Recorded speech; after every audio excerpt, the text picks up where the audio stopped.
Bueno, veremos seteo de condiciones operativas. Hasta ahora pudimos calcular las composiciones plato a plato, ¿sí? Em, pero para esto deberíamos conocer las temperaturas tanto del destilado como del residuo, ¿sí? Em, ¿Qué pasa? Cuando nos piden diseñar una columna de destilación, nos dan una determinada alimentación y nos indican el producto, ¿no? Y poniéndolo o dándonos alguna especificación de cada uno de esos productos que queremos obtener. No nos indican ni presiones ni temperaturas, ya que este es un trabajo de nuestro, un trabajo que como diseñador vamos a tener que hacer. Entonces, si podemos fijar la presión de la columna, se van a conocer las composiciones y de esa manera se pueden determinar las temperaturas. Vamos a ver cómo podemos fijar esta presión de la columna. Bueno, recordemos que los condensadores son intercambiadores, ¿sí? Son los intercambiadores tubulares, ¿sí? Están reglados en forma horizontal y tenemos un líquido que va a circular por la parte interior de los tubos. O también puede ser de forma vertical y el fluido refrigerante puede circular por cualquiera de los lados. El condensador puede colocarse ya sea en la parte superior de la torre y el reflujo va hacia el plato superior por gravedad, o lo podemos colocar cerca del suelo y luego tenemos que regresar el reflujo a través de un tanque acumulador pasándolo por una bomba, ¿sí? Generalmente este segundo arreglo es el más conveniente porque tener un condensador a, no sé, 10, 12 metros o un poco más de altura, hay que hacerle toda una estructura a ese equipo para sostenerlo. Entonces, generalmente lo más fácil es instalarlo a nivel de tierra y poner una bomba para enviar el reflujo al primer plato. También esta forma de ubicación nos va a dar una mayor caída de presión, ¿sí? Pero bueno, eh, también nos facilita la construcción y la limpieza, ¿sí? Son cosas que se contraponen. ¿Con qué enfriamos este condensador? El fluido de refrigeración que hasta ahora es más barato es el agua, ¿sí? Entonces, la presión de la destilación debe ser lo suficientemente elevada para que el agua disponible de enfriamiento pueda condensar el vapor principal, ¿sí? Con una diferencia de temperatura adecuada para proporcionar las rapideces razonables elevadas de transferencia de calor. El costo de la columna de destilación va a aumentar con la presión de la operación, ¿sí? En el caso en que tengamos destilados muy volátiles, se puede utilizar como fluido de enfriamiento algún refrigerante de baja temperatura. Si el condensado solo se enfría hasta su punto de burbuja, el destilado separado debe generalmente después enfriarse en un intercambiador de calor separado para evitar pérdidas de evaporación. Si el destilado está justo en su punto de burbuja, puede ser cualquier variación de aumento de temperatura, va a hacer que ese líquido se evapore. Bueno, entonces, en función de lo que hemos hablado, lo primero que tenemos que hacer es fijar el medio de refrigeración del condensador de la columna, ¿sí? Entonces, dependiendo de la temperatura del destilado efluente, se elegirá en principio el medio de refrigeración del condensador. Si la temperatura del destilado está entre 50 y 60 grados, puedo usar como medio de refrigeración aire. Si el destilado está entre 40 y 50, podemos usar agua. Y si el destilado se tiene que encontrar a una temperatura menor a los 40 grados centígrados, vamos a tener que usar algún refrigerante especial. Bueno, vamos a ver cómo fijamos, cómo seteamos nuestras condiciones operativas en el caso en que utilicemos aire como medio refrigerante en el condensador. Em, lo que nosotros tenemos que partir es de las composiciones del destilado y el residuo que estimamos, ¿no? O sea, nosotros tenemos nuestra alimentación y vamos a tener nuestra composición de destilado y no nuestra composición de residuo. Una vez que tenemos esas composiciones estimadas, lo que vamos a hacer es calcular la presión en el tope, ¿sí? En el tope de la columna a una temperatura de 60 grados centígrados em, y lo que va a hacer es decir, calcule el punto de burbuja. ¿Por qué está diciendo que calcule el punto de burbuja? Porque está considerando que este destilado está saliendo en fase líquida, ¿sí? Como un líquido. Por eso dice que suponga que lo va a refrigerar hasta 60 grados y que va a salir en su punto de burbuja. ¿Por qué dice 60 grados? Fíjense acá, tenemos el condensador y si estamos refrigerando con aire, ese aire tendrá una temperatura de entrada de 25 o 30 grados y a lo largo del pasaje del condensador se va a calentar. Se va a calentar hasta 45, 50 grados y va a salir a una temperatura de 45 o 50 grados y ese vapor también se va a enfriar y se va a condensar a la vez y va a salir, estamos suponiendo acá, a unos 60 grados, ¿sí? Ese vapor se condensó completamente y llegó hasta 60 grados. Necesitamos un delta entre la temperatura de salida del aire y la temperatura de salida de este producto destilado y estamos suponiendo que está en fase líquida, por eso vamos a calcular la presión de vapor, la presión de burbuja, mejor dicho, de ese destilado a la temperatura de 60 grados. Conociendo la composición, eso no implica ningún inconveniente. ¿Qué pasa? Si la presión que calculamos acá, que va a ser nuestra presión que vamos a tener acá, es menor que 215 psi absolutos, vamos a usar un condensador total, ¿sí? Siempre tenemos que tener algo presente. La presión tiene que ser menor a 215, pero mayor a 30 psi.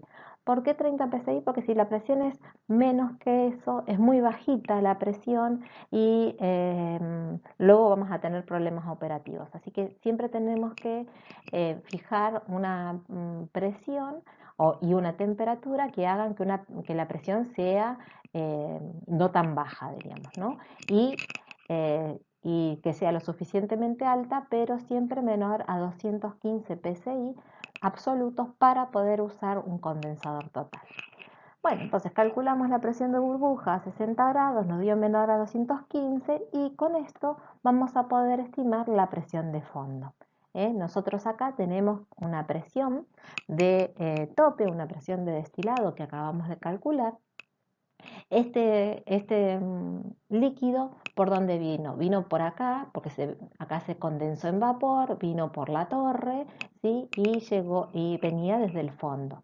Entonces, si a esta presión le vamos sumando las caídas de presión que tienen en el condensador y las caídas de presión que tuvo a lo largo de la torre, tranquilamente podemos sacar qué presión tenemos en el fondo de la torre, ¿sí? Y de esa manera podemos calcular la presión con la que va a salir nuestro residuo. De nuestro residuo ahora conocemos la presión y también conocíamos desde este punto, conocíamos la composición, sabemos que es un líquido saturado, por lo tanto vamos a poder calcular para ese fondo la temperatura con la que está saliendo, ¿sí? Esta temperatura la comparamos con la temperatura de descomposición del residuo o la temperatura crítica. Si esta temperatura que calculamos acá es menor a esta temperatura de descomposición del residuo, la temperatura crítica, ya finalizamos nuestro cálculo, ¿sí? ¿Por qué? Porque tenemos la temperatura y presión en el tope, tenemos la temperatura y presión en el fondo, por ende hemos podido ubicar las condiciones operativas de nuestra torre. Si en cambio la temperatura que calculamos en este punto, la temperatura de burbuja de este líquido, es mayor a la temperatura de descomposición del residuo a la temperatura crítica, lo que tenemos que hacer es bajar esta presión. ¿Cómo bajamos esta presión? Esta presión venía desde esta presión. Por ende, tenemos que bajar esta presión. ¿Y cómo hacemos para bajar esta presión? Bajamos la temperatura a la que estamos enfriando. En vez de 60 podemos usar un 55, un 50. De esa manera podemos disminuir la presión en el tope, en el destilado, y con esta nueva presión que calculemos a partir de fijar una nueva temperatura, vamos y hacemos todo el cálculo de vuelta y encontramos acá qué temperatura tenemos y la comparamos. Si nos dio menor, ya está. Si a pesar de disminuir y volver a recalcular la presión en el fondo nos sigue dando mayor, ya no podemos ir por un condensador total, sino que vamos a tener que bajar aún más la temperatura de 60 grados y vamos a tener de 50 grados, discúlpenme, y vamos a tener que usar otro tipo de refrigerante que puede ser agua, ¿sí? Recuerden que para aire usábamos una refrigeración entre 50 y 60, para agua podemos usar una refrigeración entre 40 y 50, ¿sí? Bueno, ese sería un brazo. En el caso en que nosotros estamos acá, refrigeramos a 60 grados, ¿sí? Calculamos la presión de burbuja y nos dio que es una presión mayor a 215, lo que tenemos que hacer es decir, bueno, yo a este no lo quiero sacar como, no lo puedo sacar como líquido, voy a tener que hacer una condensación parcial para solo condensar lo que tengo que reflujar y no llegar a tan altas presiones, ¿sí? Entonces, yo digo, bueno, ya no puedo condensar totalmente, ¿sí? Porque la presión me dio mayor a 215. Entonces ahora voy a utilizar un condensador parcial. Este de producto destilado va a salir a 60 grados, pero va a salir en fase vapor. Entonces ahí calculo la presión de rocío de mi producto destilado y con eso estoy fijando ahora la presión en el tope de la torre. Una vez que fijé la presión en el tope de la torre, a partir de las caídas que tengo en el condensador y la caída que tengo de presión en la torre, puedo entonces usar un condensador parcial y estimar la presión en el fondo, ¿sí? Y con la presión en el fondo y la composición en el fondo puedo calcular la temperatura de burbuja y de vuelta hacer este análisis. Es menor a la temperatura de descomposición, terminé mi cálculo, pude fijar presión, presión y temperatura. Si es mayor, tengo que disminuir todavía la presión en el tope, ¿sí? ¿Cómo hago para disminuir la presión en el tope? En vez de refrigerar hasta 60 grados con un refrigerador parcial, uso un 50 grados y estoy bajando la presión en el tope. Siempre voy a poder usar condensador parcial siempre que esta presión que yo calcule sea menor a 365 psi. Si esa presión que yo calculo utilizando un condensador parcial me llega a dar mayor a 365 psi, ya no puedo usar aire como refrigerante y tengo que ir a utilizar agua como medio de refrigeración.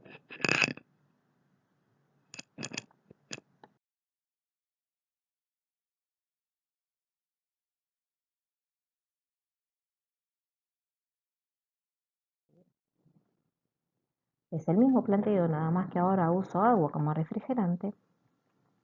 Y fíjense que el agua refrigeraba entre 40 y 50 grados. Entonces empiezo con 50 grados.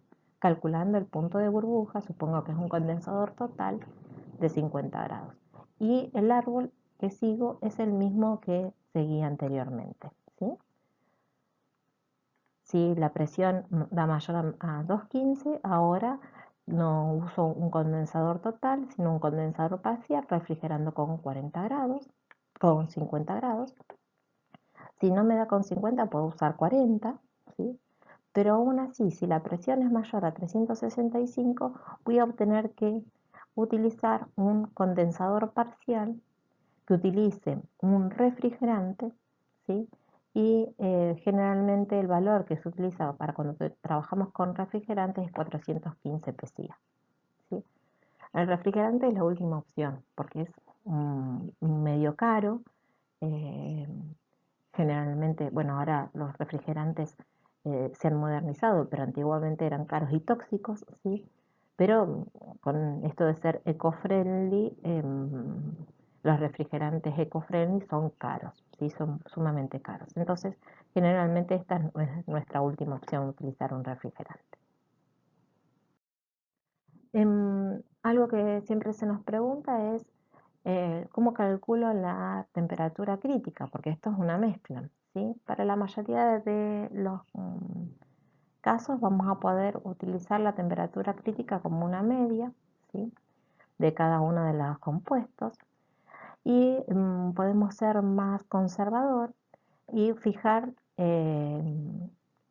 la presión crítica de los compuestos más volátiles, ¿sí? Entonces, nos vamos a la presión crítica del compuesto más volátil y de esa manera se va a fijar un valor todavía más bajo, ¿sí? Porque acá estamos, esto nos va a la temperatura crítica de los mayores, nos va a aumentar esta temperatura crítica de mezcla, ¿sí? Em, si queremos ser conservadores, bueno, utiliza la menor temperatura crítica, que es la del compuesto más volátil. Lo otro que también podemos hacer, la temperatura de descomposición. O puedo fijar una media, o puedo decir, no, yo voy a ser conservadores. Si hay un compuesto que se degrada a una determinada temperatura, yo nunca quiero llegar a esa temperatura porque ese compuesto en mi mezcla se va a degradar. Entonces esa es la temperatura de descomposición que fijo. Algo que nos había quedado era cómo calcular la presión en el fondo, ¿sí? Lo podemos hacer de varias maneras. Una de ellas es esta, dice, se supone que la caída en la columna y la caída de presión, ¿no?, en el condensador son 5 PSI en cada uno, ¿sí? Es decir, nosotros habíamos calculado una presión del destilado, ¿sí? Si a esa presión en el destilado le sumamos 5 PSI, vamos a sumar la caída de presión que tuvo en el condensador y si le sumamos otros 5 PSI, vamos a ver la caída que tuvo el gas para circular a lo largo de la torre. Es decir, que si a la presión de destilado le sumamos 10 PSI, vamos a tener la presión en el fondo, ¿sí?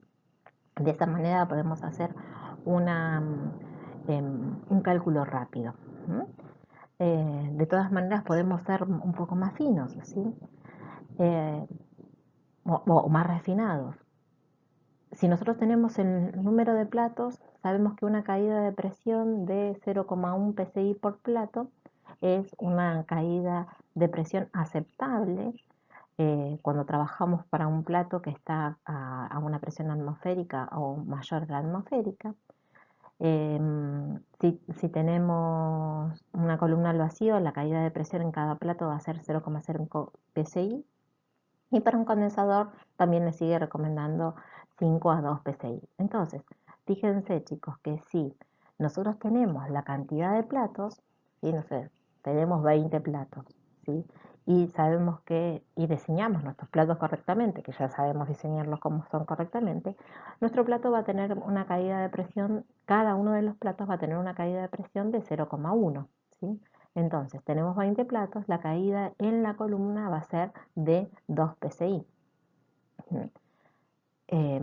Por ende, a la presión de la torre, a la presión del tope, la presión del destilado, le sumamos los 5 psi del condensador y los 2 psi de la columna. Vamos a sumar 7 psi para encontrar la presión en el fondo. Esto es una forma más refinada de hacerlo.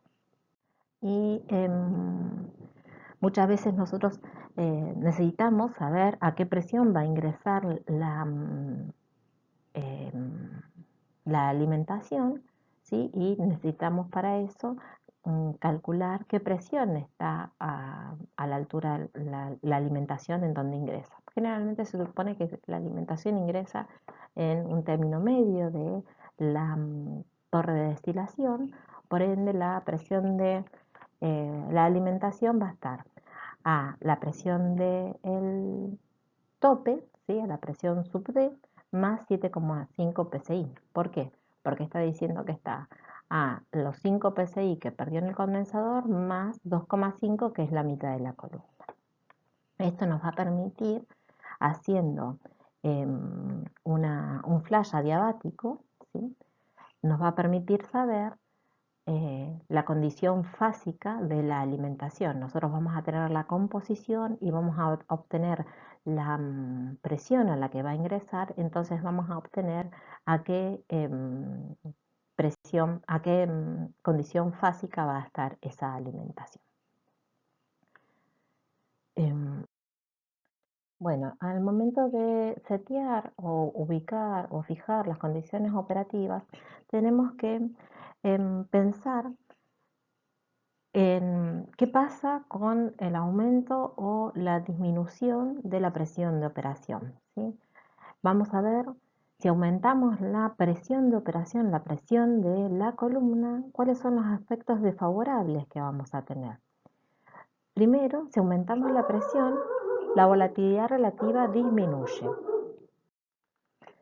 Recuerden que si aumentamos la volatilidad, si disminuye la volatilidad relativa, la curva de equilibrio se acercaba a la recta de 45 grados, es decir, que se va a acercar a las rectas de operación. Por ende, vamos a tener mayor cantidad de platos, va a aumentar la relación de reflujo y por ende también va a aumentar la cantidad de energía que se necesitan en el condensador y en la caldera. Al aumentar la presión, aumentamos también la temperatura y por ende también aumentan las reacciones de posibilidades de degradación o polimerización o alguna reacción de descomposición de los productos. A medida que aumentamos la presión mucho más allá de 6 a 7 atmósferas, vamos a tener que empezar a aumentar el espesor del material de la columna y también vamos a tener que ver materiales capaz más costosos y eso hace que el costo de la inversión inicial aumente considerablemente.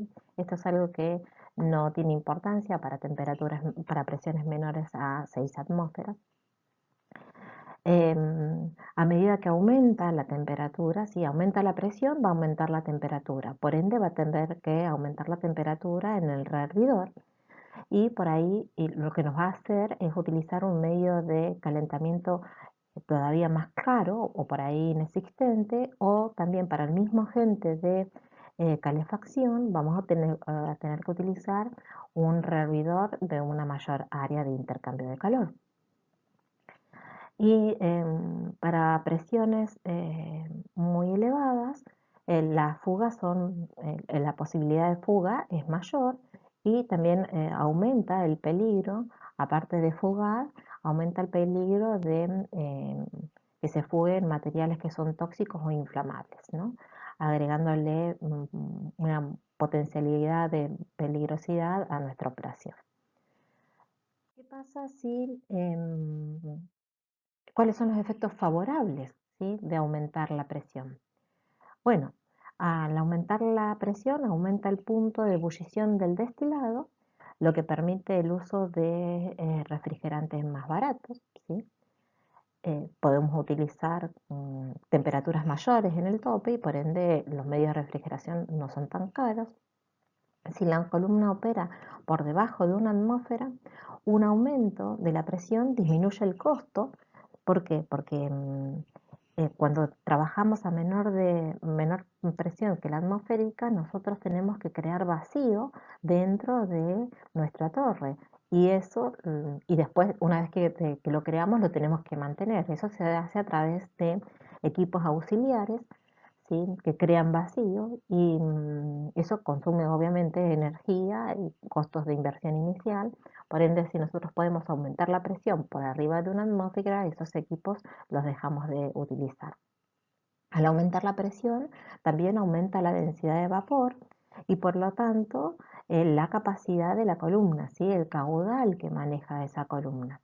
Si la columna trabaja al vacío, se produce una disminución grande del diámetro de la columna necesario y los costos de inversión también van a em, em, disminuir, ¿sí? La reducción es menor para presiones comprendidas entre 3 y 10 atmósferas. En la destilación de gases licuados aumentan los puntos de ebullición del líquido que circula por la columna, lo que permite utilizar materiales de construcción más baratos. Disminuye el diámetro, a medida que aumenta la presión, disminuye el diámetro de las tuberías y el tamaño de las válvulas por las que va a circular el vapor. Y cuando bajamos la presión, disminuyen las fugas, ¿sí? Y por lo tanto el potencial de peligro de que materiales tóxicos o inflamables sean emanados a la atmósfera. Bueno, la, la única o una de las pocas razones que nos llevan a elegir una columna que trabaje al vacío es el punto 4 de los aspectos desfavorables, que acá se los transcribí, que decía que si aumentábamos la temperatura, aumentábamos la presión, aumenta la temperatura en la caldera y por ende vamos a necesitar un medio de calefacción todavía más caro y una área mayor o un área mayor de intercambio de calor. Entonces, si nosotros tenemos presiones elevadas, las temperaturas van a aumentar mucho y podemos tener problemas de calefacción y también de degradación. Entonces, como no queremos llegar a eso, trabajamos con columnas menores, de presiones menores a las atmosféricas. Eso es la única, la principal razón que hace que trabajemos con una columna al vacío. Las columnas al vacío tratan de evitarse por una cuestión de que son difíciles de operar, porque tienen un equipo auxiliar y aparte porque aumentan mucho los costos, ¿sí? Em, si vamos a tener que trabajar al vacío porque no nos queda otra, vamos a tener que trabajar a la presión mayor que podamos, ¿sí? Dentro de ese vacío, que sea la presión mayor que podamos. Y se fija aquella presión lo más alta posible, que dé una temperatura de burbuja lo suficientemente baja como para evitar la degradación de los productos de colas, ¿no? Y permitir el funcionamiento adecuado de la caldera. Esa es una de las principales por las que la columna va a elegir trabajar al vacío. Para para separaciones que trabajamos a presiones mayores, ¿cuáles son los factores controlantes para este diseño? Primero, el factor favorable, uno, era que a medida que aumentábamos la presión, aumenta el punto de ebullición del destilado, ¿sí? Y si aumentamos el punto de ebullición del destilado, vamos a tener que trabajar, o vamos a poder trabajar, mejor dicho, con refrigerantes más baratos, ¿sí? Y también si aumentamos la presión, ¿qué pasa? Aumenta la volatilidad relativa disminuye y vamos a necesitar mayor cantidad de platos, ¿sí? mayor reflujo y mayor consumo en el condensador. Entonces, cuando tenemos que trabajar a presiones mayores a la atmosférica, vamos a tratar de encontrar un equilibrio entre estos dos factores que se contraponen. Vamos a tratar de trabajar a presiones elevadas, para utilizar medios de refrigeración más baratos, pero no tan elevadas que nos hagan disminuir mucho la volatilidad relativa y aumentar la demanda de cantidad de platos necesarios. Por eso es que fijamos la presión lo más baja posible que permita la condensación del destilado utilizando aire o agua. En el caso de los gases licuados, la temperatura crítica del destilado suele ser menor que la temperatura del agua de refrigeración, por lo que se suele necesitar otro tipo de refrigeración. De vuelta, un balance económico está determinado por los dos puntos 1 de favorables y desfavorables, pero la refrigeración complica este análisis. Se requiere un proceso de optimización para seleccionar la mejor presión y el proceso suele ser lento y tedioso si se realiza correctamente.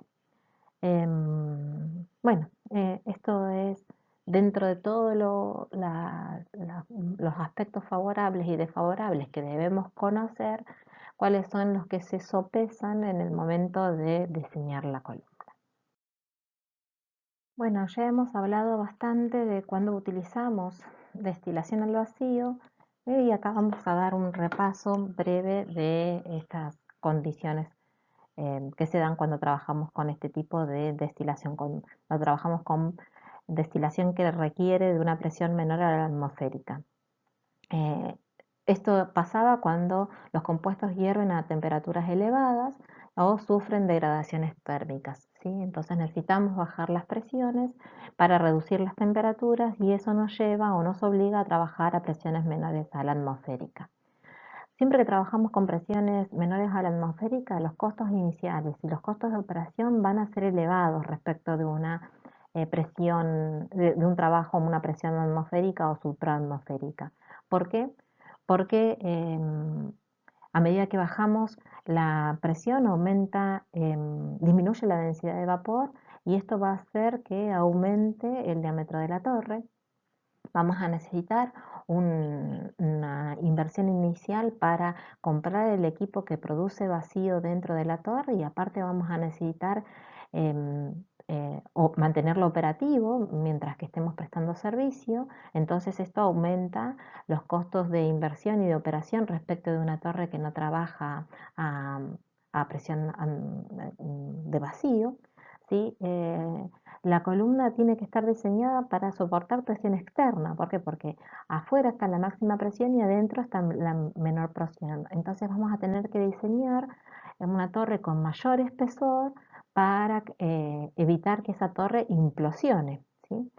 Y también necesitamos precauciones de seguridad e inspecciones adicionales para asegurar que no haya ingreso de aire al equipo, sobre todo si este aire puede, sobre todo si los fluidos que manejamos dentro de la torre son inflamables, ¿no? Porque el ingreso de aire puede ocasionar un gran peligro, ¿no?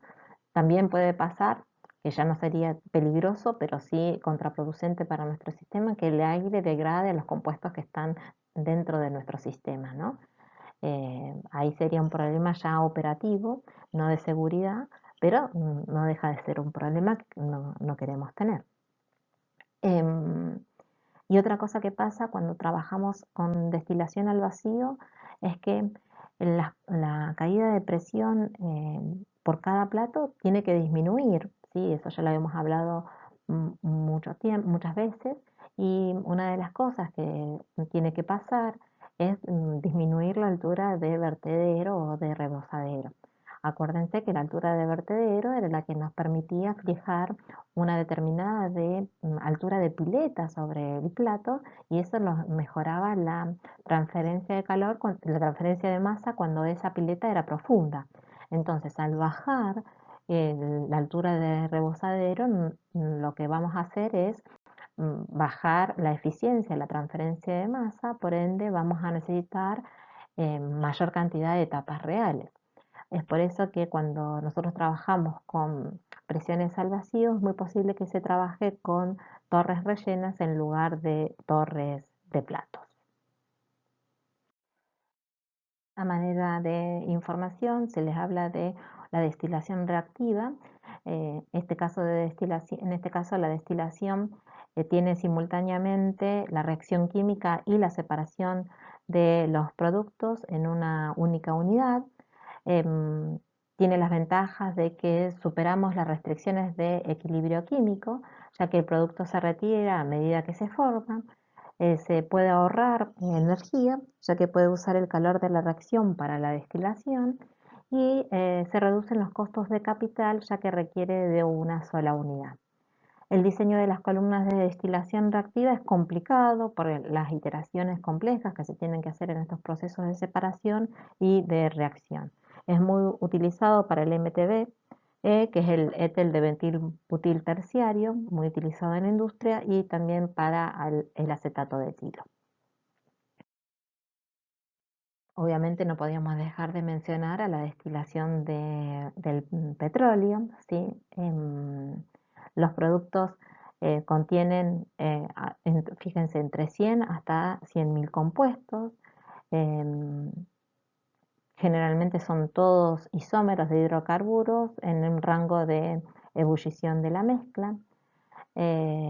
Generalmente no necesitamos ni tampoco deseamos separar los compuestos puros de cada uno que constituyen la mezcla de productos, sino que formamos mezclas que tengan propiedades adecuadas, tales como volatilidad, viscosidad, para su uso como combustible. La mezcla se destila en fracciones o cortes, ¿sí? Que tienen un rango de ebullición adecuado para la mezcla de un combustible o para enviarlos a procesos adicionales.